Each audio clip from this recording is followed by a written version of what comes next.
वो वहाँ इकट्ठा हुए थे दिल्ली के रामलीला मैदान पे, जिसमें से 3 देश बनने थे। पहला था पाकिस्तान, दूसरा भारत और तीसरा गोंडवाना। उस समय 16 रियासत लेके पाकिस्तान अपना एक अलग राष्ट्र बना लिया उसने। बात आई यहाँ पे कि अगर आदिवासियों का एक अलग देश, एक अलग गोंडवाना राष्ट्र बनता है तो अखंड भारत का सपना टूट जाएगा। हमारे पास भी उसका विकल्प है। अगर वो संविधान को नहीं मानेंगे तो हम भी उनको दिखा देंगे कि हम लोग को राजपाट रियासत कैसे लेना है। एक बार जरा मैं कहूँगा, एक लंबी जो है श्रृंखला पूरी तरीके से आप पीछे देख सकते हैं, लोग यहाँ पे जमा हुए हैं। नमस्कार, आप एनवी न्यूज़ भारत देख रहे हैं और मैं हूँ आपके साथ विक्की सिंह। आज गोरखपुर की धरती पे मध्य प्रदेश से आए हुए कुंवर प्रशांत सिंह मौजूद हैं, जो कि महाराजा के वंशज हैं और गौड़ साम्राज्य के वंशज हैं। सबसे पहले तो बहुत बहुत स्वागत है गोरखपुर की धरती पे। धन्यवाद। आज शंकर शाह और रघुनाथ शाह जी की बलिदान दिवस की वो जो आयोजित किया गया है, क्या कुछ कहना चाहेंगे? जी, ये जो आज का कार्यक्रम है ये एक ऐसे महापुरुषों, ऐसे वीर योद्धाओं की बलिदान दिवस जो आज हम मनाने जा रहे हैं, जो पूरे भारतवर्ष में शायद ही ऐसा कोई राजवाड़ा हो जिनके राजा अंग्रेजों से लड़ते हुए शहीद हुए हैं। पूरे भारतवर्ष के प्रथम राजा थे जो अंग्रेज से लड़ते हुए शहीद हुए हैं, जिन्होंने अपना साम्राज्य, अपनी विरासत, यहाँ तक कि अपने महल किले, सारे इतिहास को भी निछावर कर दिया अपने देश के लिए। तो ऐसे बिरले मिलते हैं मातृभूमि के सपूत जिन्होंने इतना बलिदान, अपना मतलब विरासत को, इतिहास को, या फिर ये कहें कि अपने साम्राज्य को जो मातृभूमि के लिए निछावर कर दें। गोरखपुर में जो है एसटी को लेकर लगातार लोग धरना दे रहे हैं, आरक्षण को लेकर, गौड़ समाज, उसके विषय में क्या कहना चाहेंगे? जी देखिए, ये मुद्दा ये आज का तो नहीं है, ये मुद्दा काफ़ी पुराना है। 2014 से ये चीज़। जी बिल्कुल। असल में इसके जड़ें आती हैं इतिहास से। जो आरक्षण मुद्दा जो था, वो जब भारत का आज़ाद हुआ उस समय 558 रियासतें जो भारत में विलय हुई थी, उसमें से 258 रियासत मात्र गोंडवाना साम्राज्य की थी। जब रामलीला मैदान पे पूरे भारतवर्ष के जितने भी राजे रजवाड़ों को बुलाया गया था, तो वो वहाँ इकट्ठा हुए थे दिल्ली के रामलीला मैदान पे, जिसमें से 3 देश बनने थे। पहला था पाकिस्तान, दूसरा भारत और तीसरा गोंडवाना। उस समय 16 रियासत लेके पाकिस्तान अपना एक अलग राष्ट्र बना लिया उसने।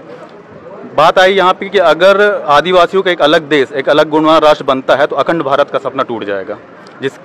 हमारे महापुरुषों ने हमेशा देश की इस मिट्टी के लिए बलिदान दिया है और अखंड भारत के लिए उन्होंने भी अपने गोंडवाना राष्ट्र की मांग को छोड़ दिया। ये बताइए सर, चूंकि लगभग तकरीबन 130 दिन से लगातार धरने पे यहाँ के गौड़ समाज के लोग बैठे हुए, क्या कहना चाहेंगे उनके लिए? जी बिल्कुल, ये जो गोंड हैं, जो गोंडवाना के लोग हैं, इनके खून में ही, ये खुद ही एक योद्धा हैं। ये इनके खून में ही एक जंग करने की, अपनी विरासत को, अपने हक अधिकारों को लड़ने की, आज की नहीं, ये इतिहास उठा के देखेंगे आपको तो योद्धा ही नजर आएंगे वो। ये 30 दिन नहीं, अगर ये 30 साल भी चलेगा, 300 साल भी चलेगा, तो ये संघर्ष करने के लिए हम तैयार हैं। सरकार इस विषय पे सुनेगी, क्या लगता है? जी बिल्कुल, सुनना पड़ेगा। बहुत बहुत धन्यवाद हमसे जुड़ने के लिए। हमारे साथ संयोजक साहब मौजूद हैं। सबसे पहले तो बहुत बहुत स्वागत है सर हमारे चैनल पर। धन्यवाद सर। ये बताइए कि जिस तरीके से ये बलिदान दिवस समारोह यहाँ पे आयोजित किया गया है, क्या कहना चाहेंगे? और जो धरने पे लगातार गौड़वंश समाज जो है लगातार 127 दिन से धरने पे बैठा है, उसके लिए क्या कहना चाहेंगे? देखिए, हम लोग का जो गोंडवाना का साम्राज्य है उसका एक भूभाग गोरखपुर भी है और 126 दिन से आज हमारा गोंड धुरिया समाज लगातार संघर्ष कर रहा है। और इसलिए कर रहा है कि भारत सरकार द्वारा निर्गत राजपत्र को पालन कराने के लिए और 23 अक्टूबर 2020 के शासनादेश को अनुपालन कराने के लिए, यानी डीएम के कर्तव्यों को हमें एहसास दिलाने के लिए गोरखपुर में हम लगातार 126 धरना पे दे रहे हैं, अनशन दे रहे हैं, संघर्ष कर रहे हैं। लेकिन यहाँ के जिला महोदय, जिलाधिकारी महोदय, शासन प्रशासन एक बूंद भी, तनिक सा भी सूद बूंद नहीं ले रही है। क्यों नहीं सुन रही है? क्या कारण है इसका? अब हम सबसे पहला कारण क्या हो सकता है? अब कारण यही हो सकता है कि उनको जो है रास नहीं आ रहा है गोंडों का रियासत। उनको पता है कि गोंडवाना का इतिहास क्या था।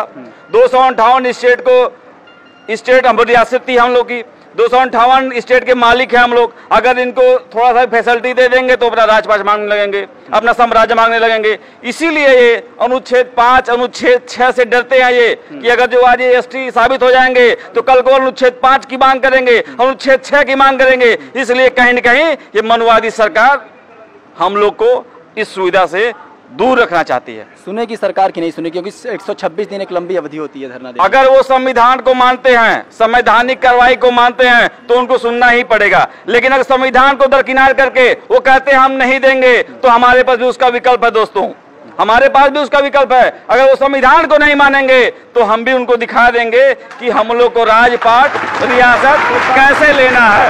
एक बार जरा मैं कहूंगा, एक लंबी जो है श्रृंखला पूरी तरीके से आप पीछे देख सकते हैं, लोग यहाँ पे जमा हुए हैं और इस समारोह में, और कह सकते हैं आप कि जो लोग हैं यहाँ पे एक तरीके से यूनिटी बना के आए हुए हैं। 127 दिन से लगातार जो गौड़ समाज है, तुरिया समाज है, वो लगातार यहाँ प्रदर्शन करता हुआ नजर आ रहा है। अब सरकार की ये दिलचस्पी किस में बनाएगी, ये बड़ा देखना दिलचस्प होगा, क्योंकि सरकार सुनती है या फिर नहीं सुनती है। बाकी कैमरे को उस पार से बड़ी शिद्दत से मेरी मदद कर रहे थे निखिल गौड़, मैं था आपके साथ विक्की सिंह, और आप इस समय एनवी न्यूज़ भारत देख रहे थे।